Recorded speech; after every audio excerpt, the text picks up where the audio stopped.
Hello friends, this is Kartik and welcome to K Pathshala. So friends, आज हम करेंगे 3D geometry का पार्ट सेकंड। इससे पहले हमने फर्स्ट पार्ट कर लिया है जिसमें हमने डायरेक्शन रेशियो और डायरेक्शन कोसाइन का जो प्रीवियस किया था वेक्टर स्पेस में उससे रिलेट किया था। और हमने क्या किया था, इसमें हमारे पास जो भी था स्ट्रेट लाइन के रिगार्डिंग वो सारा किया था। अब हमारे पास जो 3D में स्ट्रेट लाइन आएगी ना वो सारी हम आज करेंगे। हमने स्क्यू लाइंस तक कर लिया था, अब हमारे पास रह गया था बस एंगल्स। तो एंगल्स हमारे पास 3D में कैसे बनते हैं, तो हमारे पास सबसे पहले तो एंगल्स के लिए दो लाइन चाहिए कम से कम। देखो, एंगल तभी बनेंगे ना अगर हमारे पास एक और दो लाइन है तो इसके बीच में एंगल बन रहा है। अगर एक ही लाइन है तो उसमें एंगल नहीं ना बनेगा, जहाँ तो फिर हमारे पास क्या होता है वो 360 का या 180 का एंगल होता है। तो हमारे पास अगर कोई भी हमने एंगल बनाना है तो उसके लिए हमारे पास दो लाइन चाहिए होती है कम से कम। तो एंगल वही हम देखेंगे। अब मैंने बताया था कि 3D में हमारे पास एक वेक्टर फॉर्म होती है और एक क्या होती है, कार्टेशियन फॉर्म। तो दोनों फॉर्म में हमारे पास देखेंगे कि एंगल का फार्मूला क्या होता है। ठीक है, तो करते हैं हमारे पास सबसे पहले करते हैं वेक्टर फॉर्म के लिए। अगर वेक्टर फॉर्म में देखेंगे एंगल क्या होता है हमारे पास, वेक्टर फॉर्म। तो वेक्टर फॉर्म में हमारे पास क्या होगा, इस तरह से फॉर्म होती है हमारे पास वेक्टर की लाइन की। अगर इक्वेशन लिखे तो a1 vector plus lambda b1 vector. हमारे पास दो लाइन्स चाहिए तो हमारे पास दूसरी क्या ले ली हमने, आर वेक्टर ले लिया। एक हमारे पास a2 vector plus mu b2 vector. अब इसमें जो a1 और a2 है वो हमारे पास क्या है, पॉइंट्स हैं। और b1 और b2 है जो हमारे पास वो क्या है, डायरेक्शन रेशियो है। तो डायरेक्शन रेशियो से ही हमारे पास क्या निकलते हैं, एंगल से निकलते हैं। तो इसके लिए क्या हो जाएगा हमारे पास, एंगल का formula cos theta is equal to modulus में आएगा हमारे पास b1 वेक्टर b2 वेक्टर। इसका क्या करेंगे, स्केलर प्रोडक्ट, डॉट प्रोडक्ट मतलब। और इसके बाद क्या करेंगे, b1 वेक्टर का मॉडुलस b2 वेक्टर का मॉडुलस। अब मुझे एग्जाम में हमारे पास आए हुए हैं क्वेश्चन है तो इसलिए सारे के सारे इंपॉर्टेंट है। दो तीन फार्मूले अब मैं करवाऊंगा, सारों से सभी से हमारे पास क्या है, क्वेश्चन आए हुए हैं तो इसलिए वो सारे इंपॉर्टेंट है। अब ये तो थी वेक्टर फॉर्म, इसी को हमने दूसरी फॉर्म में लिखना। तो दूसरी क्या थी हमारे पास, कार्टेशियन फॉर्म। तो कार्टेशियन फॉर्म मैंने कहा था कि आप सब क्या करोगे, कार्टेशियन फॉर्म में ही करोगे। तो आप वेक्टर फॉर्म को कार्टेशियन फॉर्म में चेंज कर सकते हो। मैंने बता दिया आपको कि ये पॉइंट होते हैं और ये डायरेक्शन रेशियो होती है। तो यही चाहिए होता है कार्टेशियन में। क्या होता है हमारे पास, एक्स माइनस क्या करेंगे पॉइंट और नीचे क्या होती है, डायरेक्शन रेशियो। तो इसी तरह से हमारे पास एक्स के लिए, वाई के लिए भी सेम हुआ, Y minus Y one upon B one. इसी तरह से Z minus Z one upon C one. और ये तो फर्स्ट लाइन हुई। इसी तरह हमने दो लाइंस बनानी है तो दूसरे के लिए पॉइंट अलग आ गए, डायरेक्शन रेशियो उसकी अलग आ गई b2।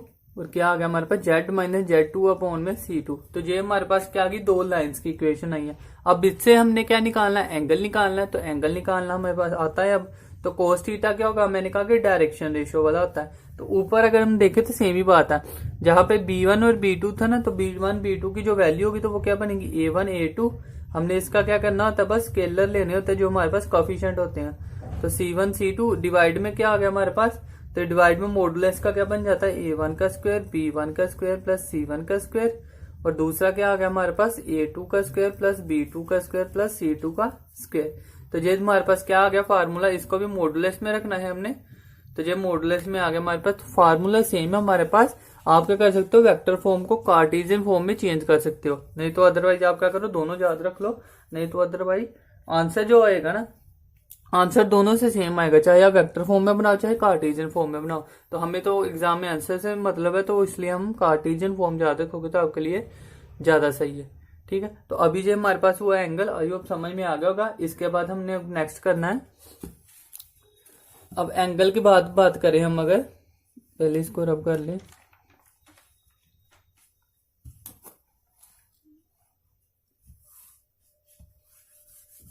ठीक है, नेक्स्ट हमारे पास क्या है, अब नेक्स्ट हमने करना है एक शॉर्टेस्ट डिस्टेंस की बात करनी है कि डिस्टेंस हमारे पास, अगर डिस्टेंस सिंपल लिखा है फिर भी सेम फार्मूला, अगर शॉर्टेस्ट डिस्टेंस लिखा है फिर भी सेम है। ठीक है, तो आपने शॉर्टेस्ट डिस्टेंस समझ के चलना है। अगर हमारे पास अकेला डिस्टेंस भी दिया है तो शॉर्टेस्ट डिस्टेंस कह रहा है बिटवीन दो लाइंस के बीच में होगा। अगर डिस्टेंस की बात करें, एक पॉइंट से दो पॉइंट के बीच में हमारे पास होता है तो वही होता है ना।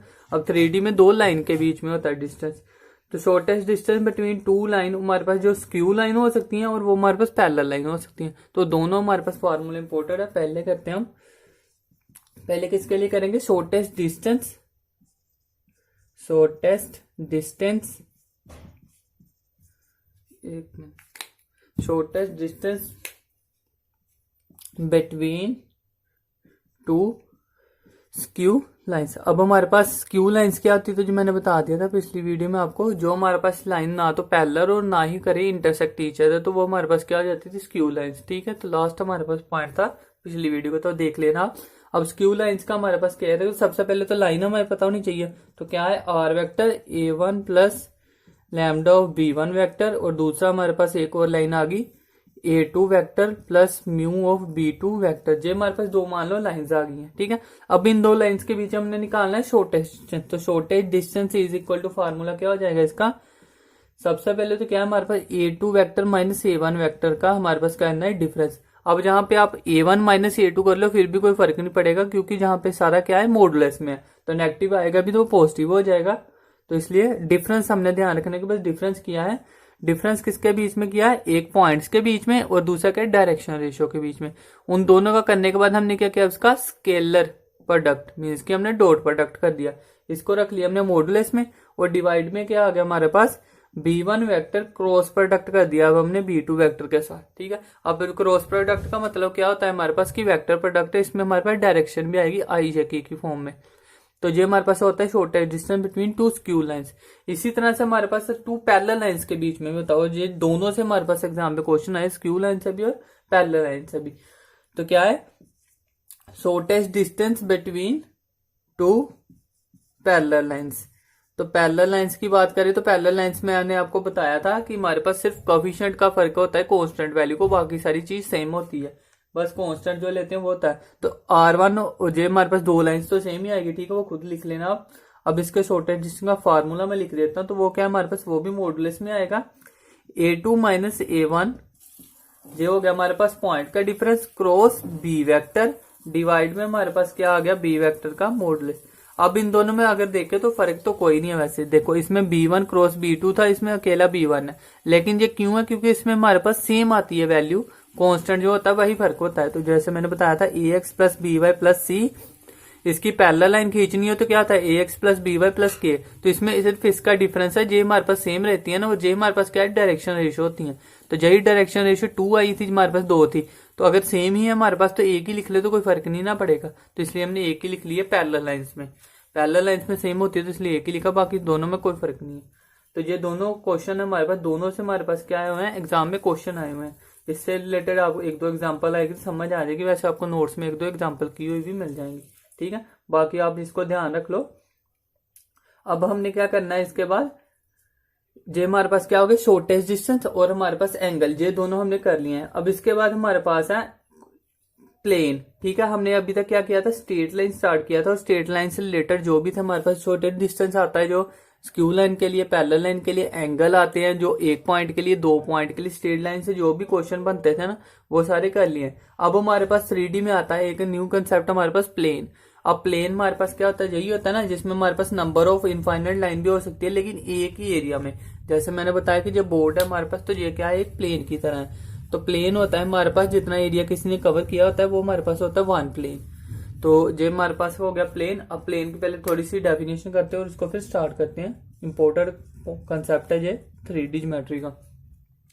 प्लेन, तो प्लेन क्या होता है, plane is a surface that lie joining two point lie in it. ठीक है, तो क्या कह रहा है, प्लेन हमारे पास एक सरफेस ही है। प्लेन इज अ सरफेस, आप इसकी डेफिनेशन याद रख सकते हो सकता है कि जवाब में आ भी सकती है। Surface that line joining two points lie in it, two points lie in it. क्या कह रहे हैं कि हमारे पास प्लेन क्या है, एक सरफेस है। मान लो जो हमारे पास सरफेस है, या पूरा बोर्ड एक सरफेस है। कह रहे उसमें दो पॉइंट लिए हैं, दो पॉइंट लिए हैं, अगर उससे हम लाइन ड्रॉ करते हैं तो क्या आएगी, लाई इन इट, मीन्स कि वो सरफेस के अंदर ही आएगी। ये नहीं कि हमने एक पॉइंट जे लिया और एक पॉइंट जे, और इसको जब ज्वाइन करें लाइन बने तो सरफेस से बाहर चलिए, तो ये प्लेन नहीं है। प्लेन कब होगा, जब हम जितने मर्जी जे दो लिए ना, अगर इनफाइनाइट पॉइंट भी लेते हैं वो हम उनको ज्वाइन करने से अगर जो लाइन बन रही है वो सरफेस के अंदर ही अगर हमारे पास, तो वो क्या बन जाता है, एक प्लेन बन जाता है। तो आई होप समझ में आ गया होगा। तो ये था हमारे पास प्लेन। प्लेन। अब इसके बाद हमारे पास क्या है, general equation of a plane करते हैं हमारे पास। तो मैंने क्या कहा था कि अगर हम number of collection of point करें तो हमारे पास क्या बनाती है, लाइन। जैसे दो पॉइंट को हम ज्वाइन कर दे तो लाइन बनती ना, ऐसे ही हमारे पास अगर नंबर ऑफ लाइंस को ज्वाइन कर दे ना, जब दो मीन्स की मान लो 3 पॉइंट को अगर ज्वाइन कर दे, तो जब हमारे पास नंबर ऑफ लाइंस को ज्वाइन कर दें तो वो क्या बनाते हैं, हमारे पास प्लेन बनाते हैं। तो इसकी जनरल इक्वेशन क्या होती है, तो वो लिखते हैं अभी। तो क्या है हमारे पास जनरल इक्वेशन। तो जनरल इक्वेशन ऑफ प्लेन हमारे पास क्या होती है, जैसे हमारे पास लाइन की इक्वेशन होती है वही प्लेन की इक्वेशन होती है। बस हमने क्या करना है कि उसमें पॉइंट हमारे पास जो जेड एक्सिस ऐड हो जाएगा, ठीक है। तो हमारे पास लाइन की क्या होती थी जनरल इक्वेशन, ए एक्स प्लस बी वाई, इसी में हमने ऐड कर दिया सी जेड, इसके साथ क्या आ गया, आगे कॉन्स्टेंट होता था तो वो डी आ गया, तो इज इक्वल टू 0। तो ये क्या होगी, जनरल इक्वेशन ऑफ प्लेन। तो अब जब भी प्लेन की बात आएगी तो आपने क्या करना है, लाइन याद रखना है कि जनरल इक्वेशन लाइन की क्या थी, उसमें जेड एक्सिस कर देना। अब आ जाए कि स्टैंडर्ड इक्वेशन लाइन की क्या थी, तो उसमें जेड एक्सिस कर दोगे तो वो हमारे पास प्लेन की बन जाएगी। तो इसी तरह से सेम रहेगी। अब इसके बाद हमारे पास क्या होती है, जनरल इक्वेशन होगी, इसके बाद है नॉर्मल फॉर्म। अब नॉर्मल फॉर्म में दो तरह के आते हैं, मैंने कहा कि वेक्टर फॉर्म और कार्टेशियन फॉर्म। तो अगर हम बात करें, जब हमारे पास फर्स्ट था, दूसरी बात करें नॉर्मल फॉर्म। अब नॉर्मल फॉर्म में दो होते हैं, तो सबसे पहले बात करते हैं हम फर्स्ट वाले की। तो फर्स्ट क्या है हमारे पास, वेक्टर फॉर्म। वेक्टर फॉर्म की बात करें कि वेक्टर फॉर्म हमारे पास किस तरह से होती है प्लेन की, तो वो हमारे पास क्या है।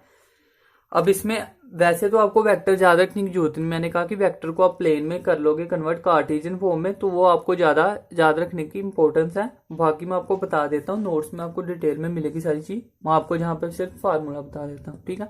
तो R vector N cap is equal to क्या होता है, पी, जिसमें हमारे पास क्या होता है, जो पी है हमारे पास वो क्या है, एक परपेंडिकुलर डिस्टेंस है, और ये एन कैप हमारे पास यूनिट वेक्टर, और आर वेक्टर क्या है हमारे पास, एक वेक्टर है। वेक्टर की इक्वेशन जैसे मीन्स कि इसमें लाई करेंगे डायरेक्शन। तो ये हमारे पास वेक्टर फॉर्म होती है। इसमें मेन याद रखने वाला क्या है, कार्टेशियन फॉर्म, तो वो याद रख लो। अब इसके दो फार्मूले होते हैं, पहले तो मैं बता दूं आपको वेक्टर फॉर्म का ही। मान लो ये ए है और ये हमारे पास बी फार्मूला है।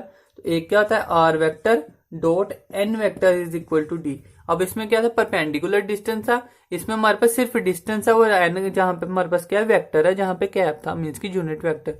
अब ये क्यों होता है, जब परपेंडिकुलर डिस्टेंस हो तो वो 90 का एंगल बनाएगा। जब 90 का एंगल बनाएगा तो ये फार्मूला है। अगर 90 छोड़ के कोई भी एंगल बना रहा है तो हमारे पास ये होगा, जिसमें एन वेक्टर हमारे पास डायरेक्शन होगी, इसमें हमारे पास एन कैप 1 हो जाता है क्योंकि वो हमारे पास यूनिट वेक्टर है। इसमें 1 नहीं होगा, इसकी वैल्यू भी होगी, इसकी भी होगी। स्केलर प्रोडक्ट करोगे तो इक्वल टू डिस्टेंस आएगा। लेकिन ये वेक्टर फॉर्म वाला हमारे पास कंफ्यूजिंग है और एग्जाम में आया भी नहीं हुआ, एग्जाम में कहीं नहीं बोला वो उन्होंने वेक्टर फॉर्म से रिलेटेड, कार्टेशियन फॉर्म से क्वेश्चन आए जितने भी आए हैं। तो आपने कार्टेशियन फॉर्म याद रखने की कोशिश करनी है। तो सेकंड करते हैं हमारे पास जो कार्टेशियन फॉर्म है, और वो आसान भी है याद रखने में, कार्टेशियन फॉर्म। अब कार्टेशियन फॉर्म हमारे पास क्या होती है प्लेन की, तो ये हमारे पास सिंपल इसी की तरह ही है। क्या है हमारे पास, L X M Y N Z plus P. अब ये किसके लिए, जब हमारे पास परपेंडिकुलर डिस्टेंस हो, तो वो इज इक्वल टू 0 आया। ये मान लो इसकी फर्स्ट फॉर्म है। और दूसरी अगर हम बात करें तो वो क्या है, A X plus B Y plus C Z is equal to D. जहां पे भी इक्वल आना था, इक्वल टू मीन्स कि अगर आप इक्वल टू बाद में कर रहे हो तो इसका मतलब minus P is equal to 0 आएगा, और यहाँ पे minus D is equal to 0। ये चीज ध्यान रखनी है। अब इसमें अगर हम बात करें तो एल एम एन क्या हमारे पास होते हैं, डायरेक्शन को साइन होती हैं, जिसका मैंने बताया था कि एल का स्क्वायर प्लस एम का स्क्वायर प्लस एन का स्क्वायर इज इक्वल टू क्या होता है, 1 होता है। ये हमारे पास हो गया एक्स वाई जेड, तो हमारे पास एक्सेस ही है, जे पी का परपेंडिकुलर डिस्टेंस है हमारे पास, या कह सकते हैं कि लेंथ है हमारे पास किसी भी पॉइंट से, लेकिन वो डिस्टेंस एंगल कितना आ रही है 90 का। और जहां पे अगर हम बात करें तो एबीसी क्या है हमारे पास, जहां पे डायरेक्शन रेशियो है, जहां पे एल एम एन क्या है, डायरेक्शन को साइन है, और अगर डायरेक्शन रेशियो की फॉर्म में है तो एबीसी लिखेंगे। अब इसमें और क्या है हमारे पास, बस यही है ना, बाकी तो इसको आप याद रख सकते हो। बाकी डी तो क्या है, डिस्टेंस है। तो बाकी आपको जो एग्जाम्पल करेंगे ना जब, तब आपको समझ में आएगी ज्यादा। आप इसमें से बस कार्टेशियन फॉर्म याद रखो मेरे हिसाब से, बाकी आप कर सकते हो दोनों, या तो आपके लिए ज्यादा अच्छा, लेकिन एग्जाम से आया नहीं हुआ कुछ भी। तो ये जनरल इक्वेशन याद रख ली। इसके बाद नॉर्मल फॉर्म में आपने कार्टेशियन फॉर्म याद रख ली, ठीक है। तो ये दोनों याद रखना जरूरी था। अब इसके बाद हम करते हैं नेक्स्ट। तो पहले इसको कर लेते हैं हम रब। अब हमने जैसे लाइन में किया था ना कि 1 पॉइंट है, 2 पॉइंट है हमारे पास, तो क्या बन रही है इक्वेशन हमारे पास किस तरह से होगा, इसी तरह से प्लेन में भी हमारे पास पॉइंट आएगा ना। तो क्या कह रहा है, अगर 1 पॉइंट फॉर्म है हमारे पास तो तब प्लेन की फॉर्म क्या होगी। अब सारा कुछ चलेगा कि इसमें तो जो हमारे पास 2 फॉर्म ही बनेगी, वेक्टर और कार्टेशियन, दोनों को लेकर मैं चलूंगा अभी। तो सबसे पहले बात करते हैं हम थर्ड का। हमारे पास पहले 1 पॉइंट फॉर्म मीन्स कि अगर हमारे पास 1 पॉइंट दिया है किसी प्लेन में तो उसकी फॉर्म क्या होगी हमारे पास, या इक्वेशन ऑफ प्लेन की क्या होगी। तो सबसे पहले किसकी करनी है हमने, वेक्टर फॉर्म। अगर कि वेक्टर के फॉर्म में अगर हमारे पास 1 पॉइंट फॉर्म आए तो वो किस तरह होती है, तो वो होती है हमारे पास R vector minus A vector dot product कर देना, सॉरी स्केलर प्रोडक्ट कर देना, हाँ डॉट प्रोडक्ट होता है वो, इज इक्वल टू क्या कर देना हमने 0। तो ये हमारे पास क्या है वेक्टर फॉर्म। अब इसमें हमारे पास आर क्या होता है, ए क्या होता है, सारा कुछ आपको नोट्स में मिल जाएगा। लेकिन मैं कह रहा हूँ कि वेक्टर आप याद मत करो, कंफ्यूज होगा आपको, तो आप कार्टेशियन ही याद रखो। लेकिन मैं फिर भी आपको दोनों करवा रहा हूँ और आपको मिल भी जाएगा नोट्स में सारा सारा, बाकी आप वहां से देख सकते हो अगर देखना चाहो तो। कार्टेशियन फॉर्म में मैं ज्यादा ध्यान दे रहा हूँ। तो अब हमारे पास क्या है, जहाँ पे इक्वेशन कह रहा है कि when equation passing through a one point, means की वन पॉइंट से पास कर दिए, तो वो पॉइंट क्या हो सकता है हमारे पास, पॉइंट मान लो हमारे पास क्या है x1 y1 और z1। मान लो जो हमारे पास पॉइंट दिया है x1 y1 और z1, इस पॉइंट से हमारे पास वो क्या कर दिया, पास कर दिया। और एक क्या चाहिए होता है, एक तो पॉइंट चाहिए होता है, एक क्या चाहिए होता है, डायरेक्शन रेशो। तो डायरेक्शन रेशो हमने मान ली ABC, ठीक है ना, एक पॉइंट और एक डायरेक्शन रेशो चाहिए होती है। तो यही कह रहा है कि वन पॉइंट दिया है तो डायरेक्शन रेशो तो होगी ही होगी हमारे पास, जिसको हम XYZ मान सकते हैं जहाँ। तो जो पॉइंट और डायरेक्शन रेशो है, तो जहां से हमें कह रहा है कि फॉर्म निकालनी है हमने किसकी, वेक्टर सॉरी प्लेन की फॉर्म निकालनी, तो वो क्या बन जाएगी हमारे पास, ए जैसे एक्स लिखते थे ना AX, अब उसकी जगह क्या आएगा, पॉइंट माइनस हो जाएगा बस, AX माइनस X1। फिर BY आता था तो BY माइनस Y1, फिर CZ आता था तो CZ माइनस Z1। जहां पे हमारे पास X1 Y1 Z1 पॉइंट है और हमारे पे ABC क्या है, डायरेक्शन रेशो है। तो बस सेम प्लेन की इक्वेशन ही है ना, बस जहां पे अगर पॉइंट आ रहा है तो पॉइंट हम क्या कर रहे हैं, उसमें से माइनस कर रहे हैं। तो जे इज इक्वल टू क्या आ जाएगा 0। तो ये हमारे पास है कार्टेशियन फॉर्म। तो ये आपको याद रखनी ज्यादा आसान हो जाएगा, ठीक है ना, क्योंकि इसमें आपको समझ नहीं आएगा कि आर कौन सा ए कौन सा, क्योंकि दोनों वेक्टर की फॉर्म में दिया होगा, दोनों के साथ IJK लगा होगा, तो आप कंफ्यूज हो जाओगे। वैसे आर वेक्टर क्या होता है, जनरल इक्वेशन होती है, तो वो क्या होती है, आर वेक्टर अगर मैं बात करूँ ना तो होता है XI कैप YJ कैप और ZK कैप, ये होता है। और इसमें हमारे पास कोई भी वैल्यू हो सकती है। तो x माइनस पॉइंट वही किया ना हमने, जहां पे x है इसका और a का हमने पॉइंट ले लिया x1। फिर हमारे पास क्या है, x r का y और a का पॉइंट क्या आ गया हमारे पास y1। फिर हमारे पास r का पॉइंट क्या आ गया z और इसका पॉइंट क्या आ गया z1। तो आई होप समझ में आ रहा होगा। इस तरह वेक्टर को आप कार्टेशियन में चेंज कर सकते हो। तो कार्टेशियन याद रखो, ये हमारे पास होगी 1 पॉइंट के लिए। अब हम क्या कर सकते हैं, 2 पॉइंट के लिए भी आई ना, कहेंगे इक्वेशन ऑफ प्लेन जब पास करिए 2 पॉइंट से हमारे पास पासिंग थ्रू क्या कर रही है, पॉइंट से पैरेलल टू 2 लाइंस हमारे पास। मैं हेडिंग लिख ही देता हूं, इक्वेशन ऑफ प्लेन, प्लेन कर रहे हैं ना हम सारा, equation of plane passing through a point. कह रहे कि इक्वेशन हमने प्लेन की निकालनी जो पास कर रहे एक पॉइंट से एंड पैरेलल टू 2 लाइंस की, 2 लाइंस के हमारे पास वो पैरेलल भी है। इसमें हमारे पास क्या था, 1 पॉइंट था, इसमें हमारे पास क्या है, 1 पॉइंट से लाई कर दिया, लेकिन वो पैरेलल है 2 लाइंस के। मीन्स के इसमें हमने याद कर रखना कि पैरेलल, जब 2 लाइंस पैरेलल है तो उसमें हमारे पास प्लेन की इक्वेशन देखनी है ना, अगर तो पॉइंट तो एक होगा ही, कम से कम एक तो चाहिए, ठीक है ना। तो मान लो जब 2 पैरेलल लाइंस दी है हमारे पास, तो तब कौन सी फॉर्म होगी, तो वो बताऊंगा मैं, ठीक है। अब इसमें क्या है, सबसे पहले वेक्टर फॉर्म। वेक्टर फॉर्म की बात करें तो वो हमारे पास क्या होती है, तो इसमें हमारे पास 2 पॉइंट 2 लाइन आ गई ना, तो बस वही होगा। अब हमारे पास R vector minus A vector, ये तो सेम ही रहा। अब जहां पे 1 पॉइंट था, अब जहां पे क्या आ गए 2 पॉइंट, तो क्या कर देंगे, B1 और B2 का कर देंगे हम स्केलर प्रोडक्ट, उसको हमारे पास क्या करेंगे, vector product is equal to 0। अब इसको आप करने जाओगे सोल्व B1 क्रॉस B2 को, तो ये काफी टाइम लेता है। इसलिए मैं कहता हूँ कि वेक्टर फॉर्म को आपने ध्यान नहीं देना, आपने कार्टेशियन में आओ। तो यही अगर हम कार्टेशियन फॉर्म में चेंज कर दें तो कार्टेशियन में देखो कितना आसान होगा हमारे पास।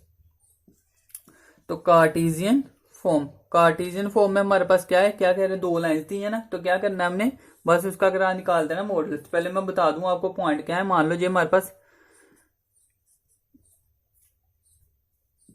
x1 y1 और z1 ये मान लो पॉइंट दिए हमारे पास, ठीक है। अब कह रहे हैं 1 पॉइंट दिया और पैरेलल है हमारे पास 2 लाइंस के, तो 2 लाइन अगर हमारे पास पैरेलल, तो इसमें क्या होगा हमारे पास, डायरेक्शन रेशियो तो सेम होगी, ठीक है ना। मीन्स की डायरेक्शन रेशो हमारे पास, मान लो पॉइंट क्या दिया, 2 इक्वेशन लाइन लिख ही देता हूं। x माइनस मान लो हमारे पास दिया है x1 अपॉन में क्या आ गया a1। इसी तरह से x minus x2 sorry y1 minus y1 upon में b1 और z माइनस z1 अपॉन में c1। सिमिलरली क्या आएगा, x माइनस x2 अपॉन में a2, y minus y1 upon में b2 और z माइनस z1 अपॉन में c2। आई होप राइटिंग आ रही हो कि सब नहीं भी है तो नोट्स में मिल जाएंगे आपको, आप भी समझने में ध्यान दो आप। ये दो लाइन थी हमारे पास जो कह रहा है कि पैरेलल है, ठीक है ना, वो पैरेलल है तो इसमें हमने करना क्या है, तो इसका हमारे पास सिंपल सा फार्मूला है, आपने यही करना है।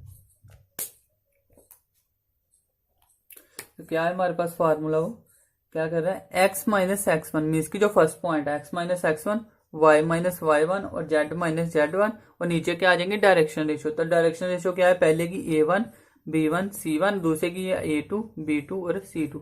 अब इसमें देखो x माइनस एक्स वन किया ना, तो x माइनस एक्स टू भी कर दे, y2 कर दे, z2 कर दो, फिर भी कोई फर्क नहीं है, सेम रखना है। या तो x वाली वैल्यू मीन्स की इसकी फर्स्ट के पॉइंट लिए या सेकंड के लिए। अब क्यों कर रख सकते हैं, क्योंकि हमने क्या कहा पैरेलल लाइन, तो पैरेलल लाइन इसका मतलब कि ये दोनों सेम ही है, ये x1 के और y1 है हमारे पास, जो x1 y2 दिए हैं जो भी, ये सारे के सारे सेम है, तो इसलिए हम x1 लिखे चाहे 2 लिखे तो 1 नहीं लिखते हैं मोस्टली सभी।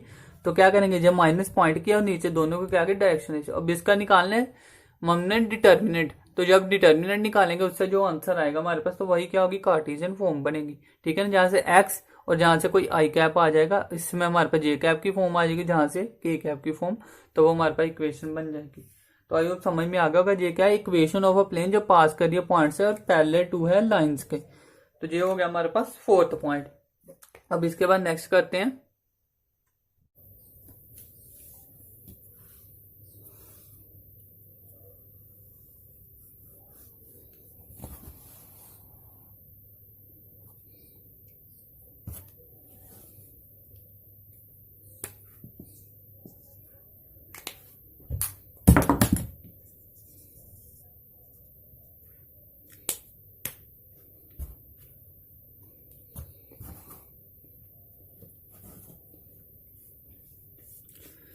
तो अब हम करते हैं फिफ्थ पॉइंट हमारे पास। फिफ्थ पॉइंट, अब फिफ्थ पॉइंट क्या कह रहा है कि इक्वेशन हमने प्लेन की निकालनी है जब हमारे पास कहां से कर दिया पास, 3 पॉइंट से, ठीक है, 1 पॉइंट किया, फिर 2 पॉइंट किया, फिर हमारे पास 3 पॉइंट किया, ठीक है। तो अब हमारे पास क्या है, equation of plane, equation of plane through हमारे पास 3 पॉइंट्स। अब 3 पॉइंट से जब इक्वेशन पास करेगी तो सबसे पहले क्या, इसकी वेक्टर फॉर्म लिखते हैं। वेक्टर फॉर्म की अगर हम बात करें तो उसमें क्या आएगा, अब 3 पॉइंट आएंगे तो मान लो हमारे पास क्या है, पोजीशन वेक्टर के आगे ए बी सी जे आ गए हमारे पास, और हमारे पास इन 3 पॉइंट से हमने क्या करना है, इक्वेशन निकालनी है। तो क्या आएगा, R vector minus A vector, इसके बाद क्या आर, नहीं एक मिनट, इसको हम क्या करेंगे आगे, अब 3 पॉइंट करने थे ना, तो इसमें क्या करेंगे, b1 vector minus a1 vector cross c1 vector minus a2 vector, इन दोनों का क्या करना है, क्रॉस प्रोडक्ट, और इज इक्वल टू करना 0। अब ये काफी ज्यादा मुश्किल है, अगर आप करोगे ना इसको 5 मिनट लगेगा कम से कम, क्योंकि हमने क्या करना है, पहले इन दोनों को माइनस करना है, फिर इन दोनों को माइनस करना है। इसमें क्या है, ए का हमारे पास आई जे की फॉर्म में होगी, बी भी आई जे की फॉर्म और सी भी आई जे के की फॉर्म में इक्वेशन है हमारे पास तीनों पॉइंट के, ठीक है। अब उसमें क्या किया, पहले 2 को माइनस किया, इन दोनों को माइनस किया, फिर इन दोनों का क्रॉस करेंगे। तो क्रॉस कैसे होता है, हमारे पास आई जे के करते हैं, फिर जहां पे डायरेक्शन रेशो एक की फिर दूसरे की डायरेक्शन ऐसे, इसको सोल्व करने के बाद एक इक्वेशन आती है, फिर उसको सोल्व करेंगे, फिर इसका डॉट प्रोडक्ट करना है इसके, इन दोनों को माइनस करने के बाद। तो ये काफी ज्यादा, इसलिए मैं कह रहा हूँ कि वेक्टर फॉर्म को आप छोड़ ही दो, भूल ही जाओ, लेकिन मैं फिर भी करवा रहा हूँ कि इस सिलेबस में तो आपको होना करवाया नहीं, लेकिन एग्जाम में इसका जरूरत ही नहीं पड़ेगी, अगर आएगी भी तो आप क्या करो, इसको चेंज कर पाओगे कार्टेशियन में, और वो मैं आपको बता दूंगा जब हम क्या करते हैं एमसीक्यू करते हैं। तो इसलिए मैं कह रहा हूँ कार्टेशियन पे आप ध्यान रखो। अब इसमें कार्टेशियन देखो कितना आसान है, क्या करेंगे हम, 3 पॉइंट दिए होते हैं ना हमारे पास, 3 मान लो हमारे पास पॉइंट क्या दिए हैं, चलो मैं जहां लिख दूं पहले, x1 y1 z1, x2 y2 z2 और x3 y3 और z3, ये 3 पॉइंट दिए हमारे पास, ठीक है। अब इन 3 पॉइंट्स का क्या करना है, हमने इक्वेशन निकालनी, तो क्या आएगा, x minus x1 y minus y1 z minus z1, ये किया। अब नीचे क्या आएगा, x2 minus x1 x3 minus x1, इधर क्या आया, y2 minus y1 y3 minus y1, इधर क्या किया हमने, z2 माइनस z1, सॉरी पहले क्या आएगा हमारे पास, हाँ z2 जाना था, z2 माइनस z1 और z3 माइनस z1। तो इन तीनों का क्या करना है, हमने डिटर्मिनेंट निकालना है।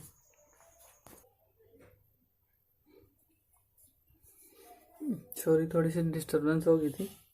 ठीक है, अब हमारे पास क्या है, ये इक्वेशन ऑफ प्लेन 3 पॉइंट के लिए क्या है कि इन तीनों का क्या कहते हैं हमने, डिटर्मिनेंट। अब इसमें पॉइंट आपको दिए हुए हैं, देखो एक्स हमने माइनस करने, क्योंकि एक्स वाई फॉर्म के लिए ना एक्स वाई और जेड की फॉर्म में इक्वेशन आएगी।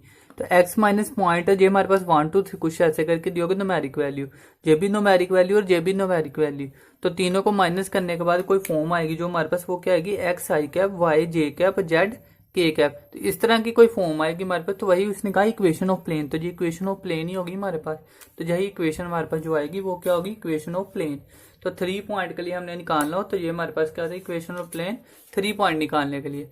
ठीक है, तो आई होप समझ में आ गया होगा आपको। अब इसके बाद हमारे पास जो 6 पॉइंट है वो करते हैं। अब क्या करना है, equation of plane intercept form. ठीक है, ये सारा कुछ हमने क्या किया है, स्ट्रेट लाइन में भी किया था हमारे पास, जब 2 पॉइंट थे और लाइन की निकाल रहे थे equation. Equation of plane, plane की इक्वेशन निकालनी है हमने in intercept form, intercept form. अब इंटरसेप्ट फॉर्म मैंने बताया था आपको कि जिस भी लाइन में डायरेक्शन में जा रहे मान लो एक्स वाई, तो इतनी फॉर्म क्या है, एक्स इंटरसेप्ट, और ये क्या है हमारे पास, वाई इंटरसेप्ट। इसी तरह से होता था। अब इसमें क्या आएगा, बस जेड भी आएगा, तो जेड इंटरसेप्ट भी होता। अगर मैं इसको ग्राफिकली थोड़ा सा बता दूं आपको, तो इस तरह से बनाते हैं ना, तो इसमें क्या आएगा, इस तरह से फॉर्म बनेगी हमारे पास। तो ये क्या है, एक्स इंटरसेप्ट, ये वाई इंटरसेप्ट, और ये हमारे पास क्या है, जेड इंटरसेप्ट। तो इस तरह से इंटरसेप्ट बनेगा। बाकी डायग्राम की आपको ज्यादा जरूरत नहीं है, आप सीधा याद रखो इक्वेशन ऑफ लाइन क्या आती है इंटरसेप्ट की, एक्स अपॉन ए प्लस वाई अपॉन बी। ठीक है, अब मैंने कहा प्लेन के अगर निकालनी है तो क्या आएगा, जेड एक्सिस, तो जेड अपॉन सी कर दिया इक्वल टू 1। तो देखो आसान है कितना। अगर आपने 3D की होगी, मीन्स वेक्टर स्पेस किया होगा ना, ज्यादा आसानी से किया होगा ध्यान दे के, तो आपको ये सारा कुछ इंपॉर्टेंट लगेगा और आपको सारा कुछ इजी भी लगेगा। ठीक है, तो ये हो गया। अब ये हमारे पास क्या करेंगे आगे, angle between 2 plane. Angle between क्या किया हमने, 2 पॉइंट्स के जब हम लाइन बनाते हैं। अब हमारे पास बिटवीन 2 एंगल प्लेन के करना है, तो वो भी सेम ही होगा, फर्क कोई नहीं है हमारे पास, लेकिन important angle, angle between 2 plane. अब इसमें एक थोड़ा सा चेंजेस आएगा, वो चीज आपने ध्यान देनी है। तो क्या है, सबसे पहले तो वेक्टर फॉर्म की बात करें, दोनों में आएगा ना। वेक्टर फॉर्म की बात करें तो उसमें क्या आएगा, cos theta is equal to n vector n 2 vector upon में एन वेक्टर का मॉडुलस और एन 2 वेक्टर का मॉडुलस। ठीक है, अब जहाँ पे n1 और n2 है, जो वो क्या है, डायरेक्शन रेशियो है, तो कोई फर्क नहीं है, सेम ही है ना आंसर। अब इसमें क्या है बस कि जो डायरेक्शन रेशियो निकलनी है वो कहां से निकलनी है, प्लेन की इक्वेशन से निकलनी है, वहां पे लाइन की इक्वेशन से निकलती थी, तो वो कोई फर्क नहीं पड़ेगा उससे। ये वेक्टर की फॉर्म है फर्स्ट। सेकंड करें हम कार्टेशियन फॉर्म। अगर कार्टेशियन फॉर्म की मैं बात करूं, कार्टेशियन फॉर्म ही आप याद रखो। कार्टेशियन फॉर्म हमारे पास क्या होती है, cos theta is equal to क्या होगा, a1 a2 plus b1 b2 plus c1 c2 upon में सेम वही हमारे पास नीचे a1 का स्क्वायर b1 का स्क्वायर प्लस c1 का स्क्वायर, इधर क्या हो गया a2 का स्क्वायर प्लस b2 का स्क्वायर प्लस c2 का स्क्वायर। तो ये हमारे पास क्या हो गया, एंगल निकालिए, और यही हमारे पास लाइन का भी था, तो हमारे पास कोई फर्क नहीं ना पड़ेगा। डायरेक्शन रेशियो तो वही रहेगी, अगर लाइन बन जाए प्लेन बन जाए, डायरेक्शन रेशियो सेम ही रहती है, वो पॉइंट में फर्क नहीं पड़ता। तो कोस थीटा हमारे पास ये करके आ गया हमारे पास आंसर किसका, एंगल बिटवीन हमारे पास 2 प्लेन के बीच में। तो ये चीज आपने ध्यान रखनी है। अब एंगल किया तो एंगल के बाद क्या करेंगे, डिस्टेंस भी करेंगे ना। ठीक है, जैसे हमने पहले किया डिस्टेंस, तो ये हमारे पास एंगल का फार्मूला है। अब इसको आप नोट डाउन कर लो, बाकी नोट्स आपको जब पूरा खत्म हो जाएगा टॉपिक, तो लास्ट में नोट्स भी मिल जाएंगे और पीडीएफ भी, एमसीक्यू। ठीक है, अब हमने क्या करना है, नेक्स्ट आ गया डिस्टेंस। तो डिस्टेंस निकालना है हमने between, distance of point form का। ठीक है ना, अब हमारे पास पॉइंट फॉर्म है प्लेन की, distance between point form of plane. अब प्लेन का जो हमारे पास पॉइंट फॉर्म होता है, मीन्स की वो लाइन ही दिया होता है हमारे पास, तो वो क्या होता है हमारे पास, मैंने बताया भी था ax plus B Y plus सी जेड, और साथ में क्या है constant d is equal to 0। अब ये लाइन है हमारे पास, कह रहे कि इसकी हमने क्या निकालनी है, इक्वेशन निकालनी, डिस्टेंस निकालना है। तो डिस्टेंस को हम p से भी डिनोट कर सकते हैं एग्जाम में, या d से। तो आपको किसी में भी आया तो समझ लेने की सेम ही है डिस्टेंस, जहाँ पे परपेंडिकुलर डिस्टेंस है, जहाँ पे नॉर्मल डिस्टेंस है। लेकिन इसमें क्या है, डिस्टेंस चाहे कोई भी हो, दोनों के लिए सेम फार्मूला, तो इसमें मैंने सेम लिखा है।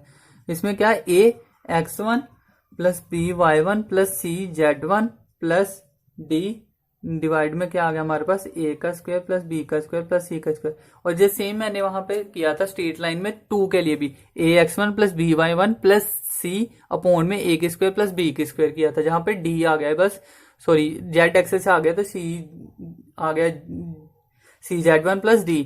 अब इसमें देखो और क्या है, ये लाइन है, इसमें हमने क्या किया, पॉइंट लाई किए हैं। जो पॉइंट हमारे पास क्या थे, x1 y1 और z1, ये पॉइंट दिए थे, ये पॉइंट इसमें लाई कर दिए हैं, इसको मॉडुलस में ले लिया और नीचे इसके जो x y z के कोफिशिएंट थे उसको स्क्वायर कर दिया स्क्वायर रूट में, बस ये किया है। अब ये तो था हमारे पास जनरल, अगर हम करते हैं कोई भी लाइन हो हमारे पास या कोई भी पॉइंट हो।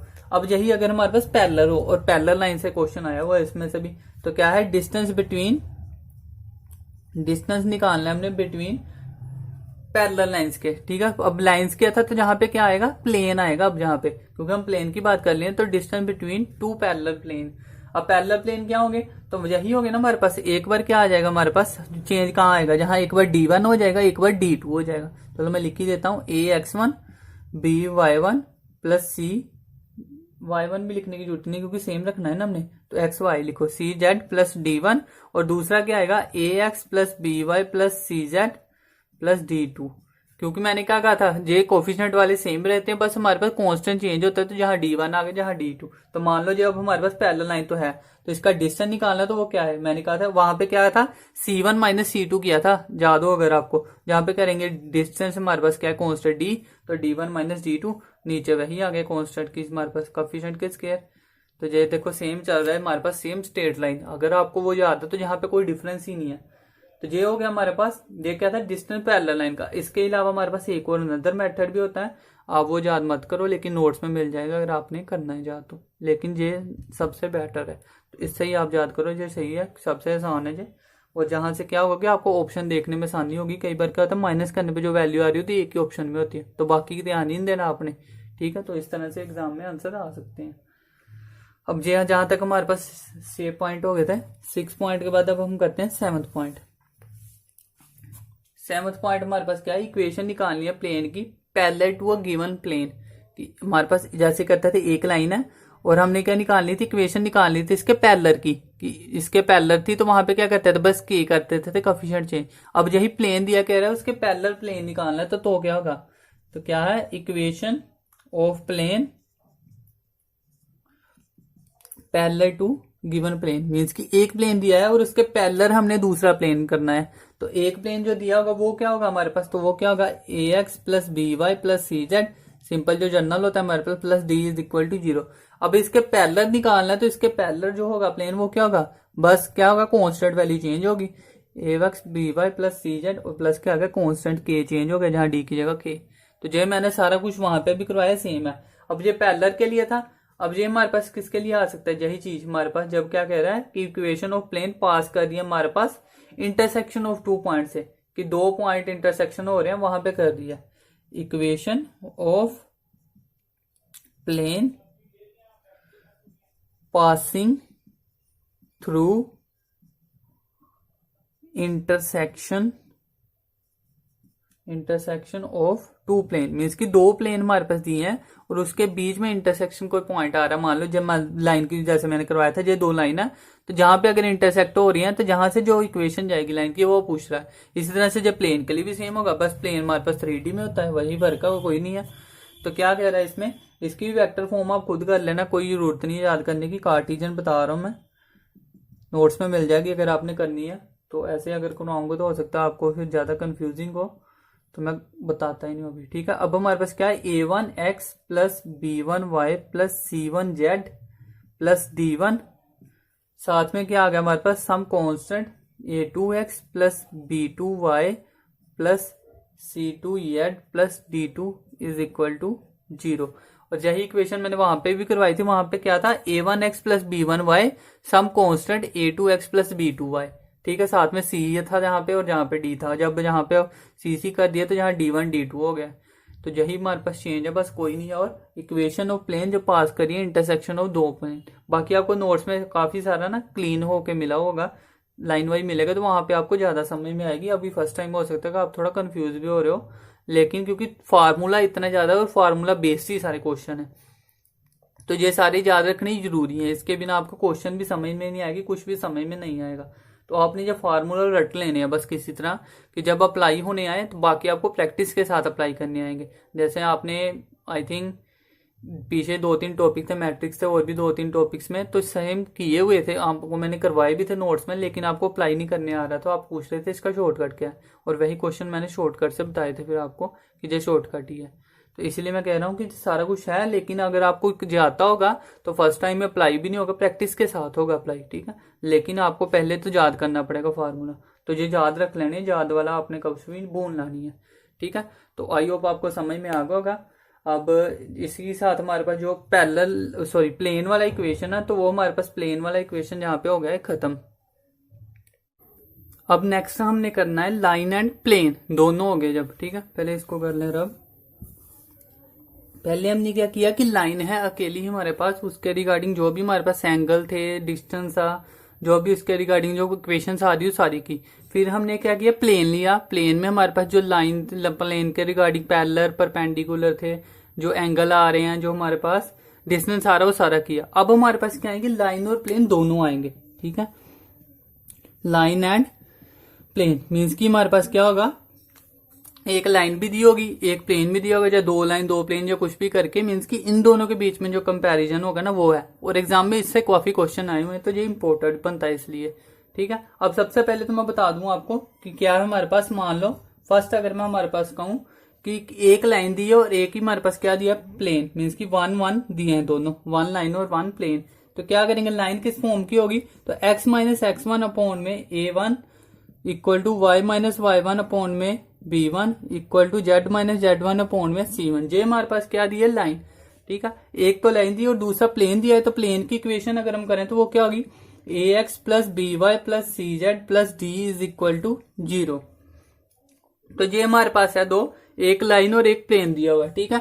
अब इन दोनों के बाद अगर हम बात करें तो इसमें हमारे पास 4 केसेस अराइज होंगे कि अगर तो हमारे पास जो लाइन है वो क्या कर रही है, लाई कर रही है प्लेन के अंदर, या फिर क्या आएगा कि लाइन हमारे पास प्लेन के अंदर लाई नहीं कर ली, लेकिन लाइन के क्या पैरेलल है, फिर लाइन के परपेंडिकुलर है, या ना तो पैरेलल है ना परपेंडिकुलर। तो इस तरह से 4 केस आएंगे। तो पहला केस क्या बन रहा है हमारे पास, केस 1 की बात करें तो क्या है, व्हेन लाइन है जो हमारे पास लाई करे, लाइन अगर लाई करी है इन प्लेन, इन प्लेन, ठीक है। तो लाइन अगर प्लेन के बीच में लाई कर रही है, मीन्स की ये प्लेन है अगर, तो उसके बीच में लाइन लाई कर रही है, तो उसके लिए हमारे पास कंडीशन क्या है। तो उसके लिए हमारे पास सबसे पहले तो अब पॉइंट इसके आएंगे, वो याद रखने आपने, कि अगर कह रहा है कि normal to plane is perpendicular to line, means की सीधा याद रखो परपेंडिकुलर होगा अगर हमारे पास वो लाइन के, कि लाइन लाई तो कर रही है लेकिन परपेंडिकुलर है एक लाइन के। तो ये हमारे पास दिया है, तो उसके लिए क्या होगा, डेट्स मीन हमारे पास क्या है, a1 plus b1 plus c1 is equal to 0। अब इसमें ध्यान देखो, आपको मैं याद कर दूं, आपको सब याद आ जाएगा। एक ट्रिक बतानी है, लाइन में हम जब भी करते थे एक पैरेलल की इक्वेशन आती थी, एक परपेंडिकुलर की। जो पैरेलल की इक्वेशन आती थी ना प्लेन में, वो इक्वेशन परपेंडिकुलर की है। जो परपेंडिकुलर की इक्वेशन आती थी प्लेन में, वो इक्वेशन लाइन की है। अब पैरेलल में इक्वेशन क्या आती थी हमारे पास, यही आती थी ना इक्वेशन। पैरेलल का मतलब क्या होता था कि जब हमारे पास वो पैरेलल है तो ये दोनों करते थे, अगर हमारे पास परपेंडिकुलर हो जाए तो वो प्रपोर्शन में चले जाते थे, ठीक है ना। अब इसमें क्या है, परपेंडिकुलर है तो इस तरह से है, अगर पैरेलल होगी तो वो प्रपोर्शन में जाएगी प्लेन में।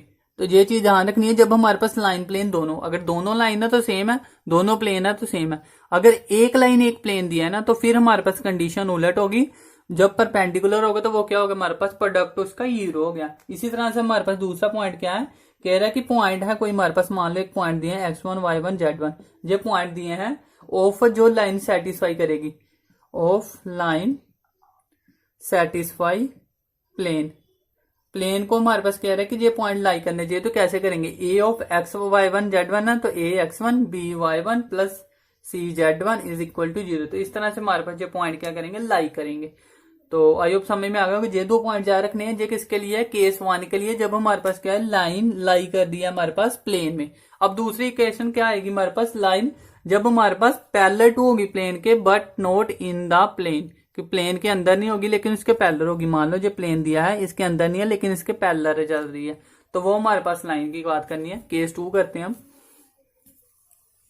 तो केस सेकंड हमारे पास क्या है, case second line is parallel. Line हमारे पास कह रहा है कि पैरेलल है टू प्लेन, कि प्लेन के तो पैरेलल है, but do not in plane कि प्लेन के अंदर नहीं है लेकिन उसके पैरेलल जरूर, अंदर भी पैरेलल हो सकती है ना, मान लो ये है तो इसके अंदर भी पैरेलल हो सकती है, लेकिन कह रहे हैं कि अंदर नहीं है बाहर है पैरेलल। तो इसमें भी हमारे पास सेम पॉइंट वही आएंगे। बाकी क्या है, normal plane, normal plane perpendicular to line, perpendicular to line आप इतना ही याद रख लो काफी है, नहीं तो normal plane perpendicular to line. अब ये भी परपेंडिकुलर है तो सेम ही आएगा, A1 प्लस B1 अब C1। आपको अगर लग रहा होगा कि ये क्यों लिख रहा हूं, तो अब एग्जाम में आपको क्या आएगा कि आपको ये दिया नहीं होगा कि अंदर लाई कर रही है कि बाहर लाई कर रही है, वो आपको देखना पड़ेगा। आपको क्या दिया होगा कि अगर उसने बोला है कि हमारे पास प्लेन पॉइंट में बोला है कि वो अंदर लाई कर दिया कि नहीं, इस तरह से क्वेश्चन पूछ ले, तो आपने देखना होता है उसमें कि हम फाइंड क्या करें। तो उसमें हमने फाइंड ये चीजें करनी है कि अगर प्रोडक्ट 0 है तो उसका मतलब कि लाइन पैरेलल है और अंदर प्लेन के लाई नहीं कर रही, जब हमारे पास जो भी पिछला था तो वो भी इसमें अप्लाई हो रहा था। तो हम क्वेश्चन के अकॉर्डिंग देखना है कि क्या चीज बन रही है हमारे पास, ठीक है। अब दूसरा क्या है, अगर अंदर लाई नहीं ना कर दी तो उसमें क्या होगा, AX1 plus BY1 plus CZ1 है जो वो नॉट इक्वल टू 0 होगा। पिछले में क्या किया, अगर अंदर लाई कर दी थी तो ये इक्वल टू 0 थी, मीन्स कि उसको सेटिस्फाई कर दी थी। अब इसमें क्या है, अगर अंदर लाई नहीं कर दी प्लेन के तो क्या होगी, उसमें कंडीशन जो सेटिस्फाई नहीं होगी तो ये नॉट इक्वल टू 0 होगा। तो इससे पता चल जाएगा ना कि प्लेन के अंदर है कि बाहर है लाइन। तो बस यही तो फाइंड करना है, एग्जाम में क्वेश्चन आएगा जी कि पैरेलल लाइन है कि बाहर है कि अंदर है, तो वो हमें 2 जे कंडीशन देखनी पड़ेगी, ठीक है। तो आइए अब समझ में आ गया आपको, लाइन अंदर लाई कर रही है कि बाहर लाई कर रही है, तो उसके लिए क्या होगा। अब थर्ड केस, ये पैरेलल के लिए था। अब क्या करेंगे, लाइन परपेंडिकुलर, लाइन कह रहा है हमारे पास कि परपेंडिकुलर है प्लेन के। अब अंदर लाई कर रही है बाहर लाई कर रही, कोई फर्क नहीं है। मान लो जो प्लेन है तो इसके अंदर भी परपेंडिकुलर हो सकता है और बाहर भी परपेंडिकुलर हो सकता है। तो जहां मर्जी परपेंडिकुलर हो, हमें क्या है, परपेंडिकुलर होना चाहिए। तो इसके लिए कंडीशन क्या है, कह रहे कि लाइन परपेंडिकुलर होगी तो उसमें क्या होगा, प्रपोर्शन में होंगे उसके जो पॉइंट होंगे। तो यही मैंने बताया ना, अब पैरेलल लाइन में हमारे पास क्या होता था कि ये हमारे पास क्या होते थे, पैरेलल में अलग चीज होती थी और जो प्लेन में है वो अलग चीज होगी, ठीक है ना। तो ये फर्स्ट पॉइंट हो गया।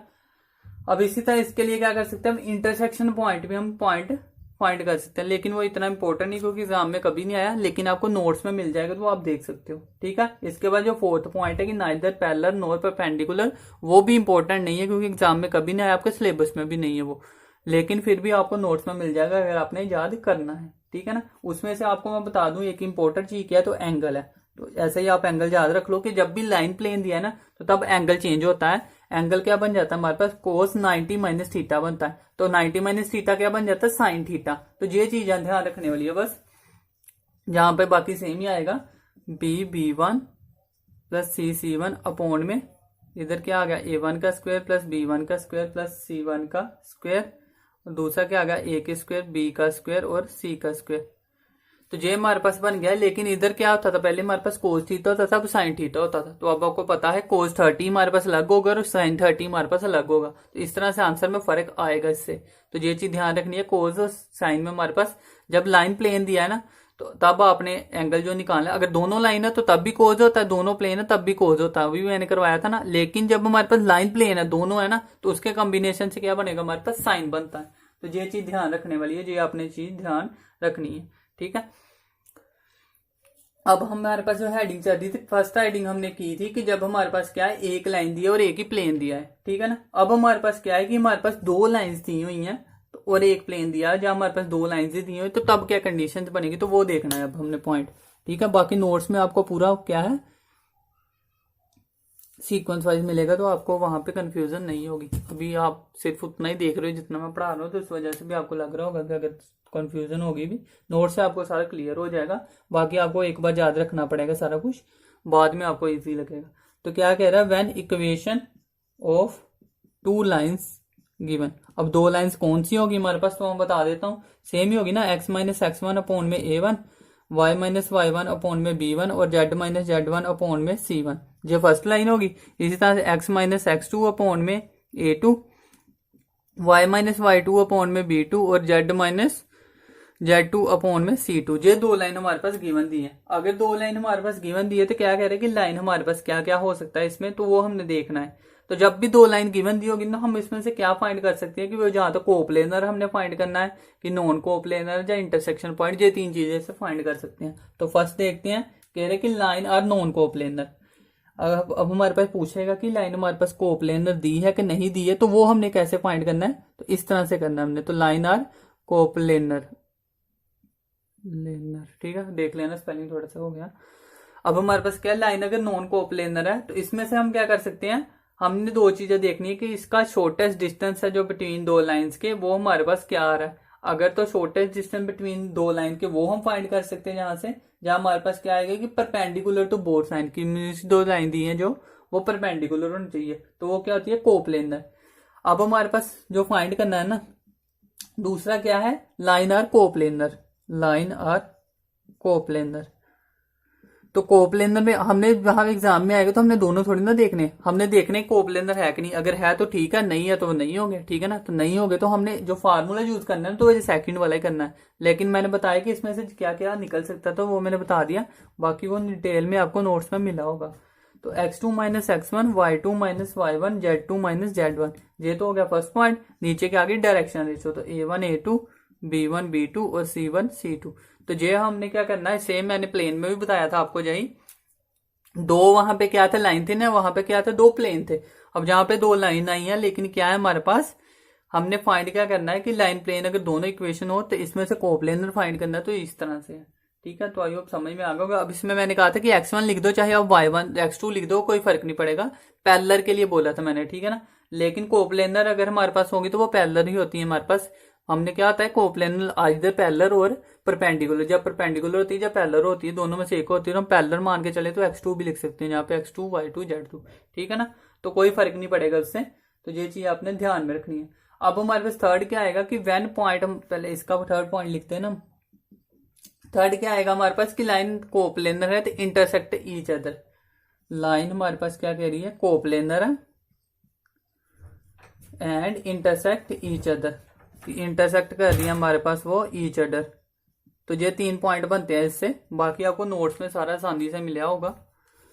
अब करते हैं हम थर्ड हेडिंग में। जो थर्ड हेडिंग में क्या है हमारे पास कि अगर कह रहा है हमारे पास कि एक पॉइंट दिया है और एक हमारे पास प्लेन दिया है, ठीक है ना। अभी हमने क्या किया, एक पॉइंट और एक प्लेन, तो मान लो हमारे पास क्या दिया है, पॉइंट दिया है x1 y1 और z1, एक पॉइंट दिया और एक प्लेन दिया है। तो प्लेन का इक्वेशन क्या होती है, ax plus B Y plus C z plus D is equal to 0। ये दो हो गया हमारे पास। अब इसमें से क्या क्या निकाल सकते हो, तो इसमें से हमने क्या निकालना है कि हमारे पास perpendicular drawn from a point, कि अगर मान लो हमारे पास परपेंडिकुलर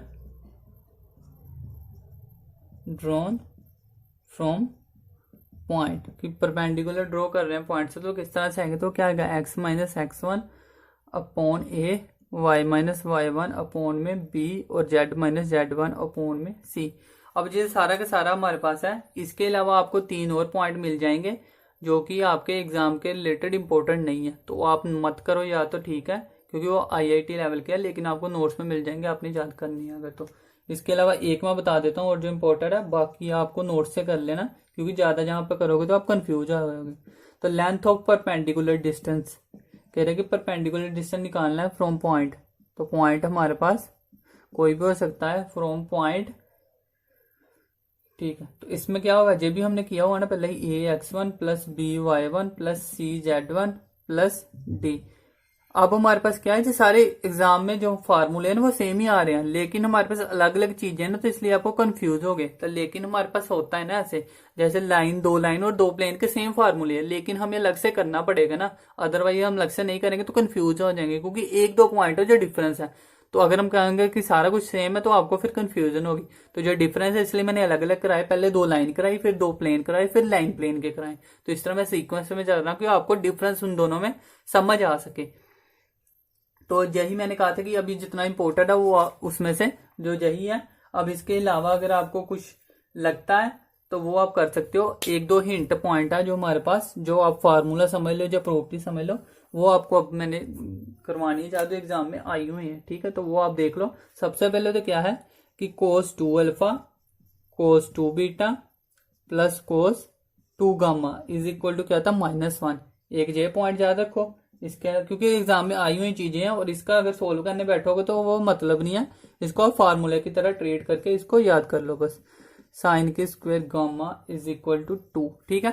सीधा ही है कि जब स्क्वायर हो रहा है तो स्क्वायर वाली वैल्यू हमेशा पॉजिटिव में आएगी ना, तो पॉजिटिव में आ रहा है तो 2 है, और ये सिंपल है हमारे पास बिना स्क्वायर के, तो ये नेगेटिव वैल्यू है तो -1, ठीक है। कोस वाला -1 और साइन के स्क्वायर वाला क्या है 2 है। और जहां से एग्जाम में 2 बार क्वेश्चन आया, 16 में भी आया और 17 में आया। एक बार दोनों का कॉम्बिनेशन करके क्वेश्चन डाला और एक बार आई थिंक कोस वाला डाला कि साइन वाला डाला है, लेकिन दोनों से क्वेश्चन आए तो दोनों चीजें इंपोर्टेंट हो जाती हैं, ठीक है। इसके अलावा हमारे पास क्या है, एक और जो चीज है, angle of 2 diagonal cube. Angle of 2 diagonal cube कितना होता है हमारे पास, तो वो आपको बता दूं मैं। तो क्या होता है, एंगल बताया ना, तो एंगल कोस की फॉर्म में है ना, तो कोस थीटा क्या होता है हमारे पास इज इक्वल टू 1/3। तो ये चीज याद रखनी है आपने एक और। इसके अलावा अगर हम बात करें, वैसे ना इतना काफी है, ठीक है ना। तो अभी तक आपका जो भी हमने क्या किया, कौन सा हमारे पास टॉपिक चल रहा है, ये टॉपिक कौन सा चल रहा है, मैं भूल गया टॉपिक ही। हाँ ठीक है, ये हमारे पास कौन सा टॉपिक है, 3D ज्योमेट्री, ठीक है। तो 3D ज्योमेट्री हमारे पास इसी के साथ क्या हो गया, कंप्लीट हो गया। ऊपर लिखा भी हुआ है फिर भी स्किप हो रहा है से, देखो। तो हमारे पास क्या है, 3D ज्योमेट्री स्टार्ट किया और हमारे पास जब फिनिश हो गया, आई थिंक दूसरी वीडियो में हो गया फिनिश, तो काफी है। अब इसके डिस्क्रिप्शन में आपको नोट्स भी मिल जाएंगे इसके, और MCQ जो भी होंगे वो मिल जाएंगे। और MCQ मैंने आपको बताया था कि कॉनिक सेक्शन, स्ट्रेट लाइन सारे के मिक्स आते हैं, तो इसलिए मैंने मिक्सअप करके जो भी थे उसके रिलेटेड उस तरह के आपको मिलेंगे MCQ। तो आई होप आपको समझ में आ रही होगी सारी। बाकी को कंफ्यूजन है तो आप जल्दी बता दिया करो, ज्यादा टाइम लोगे तो फिर MCQ हम सिलेबस पूरा खत्म होने के बाद कर लेंगे, नहीं तो क्योंकि अदरवाइज सिलेबस एकदम आ गया तो बाद में आपको फिनिश नहीं हो पाएगा। तो इसलिए अभी आप सिलेबस खत्म कर लो जल्दी से। अगर MCQ आपको टाइम नहीं भी लग रहा तो आप प्रैक्टिस जब मर्जी कर सकते हो। मैंने कहा कि जब तक एग्जाम नहीं आता तो तब तक मैं आपसे कनेक्टेड रहूंगा, तो तब तक आपको कोई भी डाउट आते तो आप पूछ सकते हो। लेकिन बीच में हमारे पास जो कर रहे हैं तो उसमें आपको ज्यादा सही लगेगा, क्योंकि अब आपको क्या है, अगर ये टॉपिक चल रहा है तो सभी बच्चे उसी के पूछेंगे तो मुझे भी सही लगेगा। अदरवाइज बाद में क्या होगा, कोई बच्चा किसी टॉपिक से पूछेगा, कोई किसी से पूछेगा, तो वो फिर मेरे लिए भी कंफ्यूजिंग है, क्योंकि मैं फिर उससे वीडियो नहीं बना सकता उस पर। तो फिर मैं सोल्व करने बैठूं तो इतना टाइम भी नहीं होता कि अलग अलग सभी को मैं सोल्व कर पाऊं। तो उसके लिए फिर वही है कि मैं ग्रुप बना दूंगा एक, तो वहां बच्चे खुद आपस में डिस्कस कर लेंगे। तो कुछ बच्चे मीन्स की जैसे गर्ल्स हैं तो वो अभी कह रहे हैं कि नहीं हमें नहीं पर्सनल शेयर नहीं करना, तो उस वजह से हो रहा है, क्योंकि ज़्यादा मेरे साथ बॉयज़ कनेक्टेड है यहाँ, तो फिर गर्ल्स हैं थोड़ी, तो उसकी वजह से ग्रुप उनको अलग से मतलब ही नहीं बनता बनाने का, ज़्यादा बच्चों तो फिर होता है ना फ़ायदा। तो अभी के लिए इतना है। बाकी तो अब किसी को बता सकती हो अगर किसी और ने ज्वाइन करना है। मैंने कहा जैसे कि बाद में टेस्ट सीरीज होगी तो हो सकता है उनको कंसेशन मिले, आप अगर आप शेयर करते हो तो। बाकी वीडियो पसंद आ रही हो तो सभी को मेरे चैनल शेयर करो, और पेड वीडियो नहीं करनी शेयर। बाकी आप चैनल पे जाके किसी ओपन वीडियो को कर सकते हो शेयर। अभी के इतना ही, तो थैंक यू।